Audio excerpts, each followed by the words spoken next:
Ready to turn your makeup passion into profit by selling on Amazon FBA, but unsure how to navigate the packaging and shipping maze? First, we'll ensure your precious products arrive in pristine condition, avoiding the dreaded damaged goods return. Individually wrap each item with bubble wrap, focusing on fragile components like eyeshadow palettes or compact mirrors. Next, safety first. Any product that could pose a suffocation hazard, especially items in poly bags, needs a clear suffocation warning label. You can easily find these online.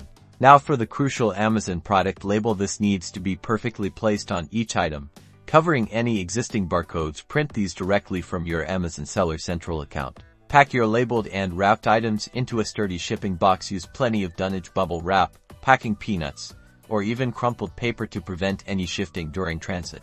Seal the box securely with packing tape. Now, attach your Amazon shipping label, which you'll also generate from Seller Central. Make sure it's clear and scannable. Finally, arrange for pickup or drop off your package at your chosen carrier. Remember, following these guidelines ensures compliance with Amazon's policies. This will help your business thrive. Hit that like button, subscribe for more FBA tips, and let's get those cosmetics selling.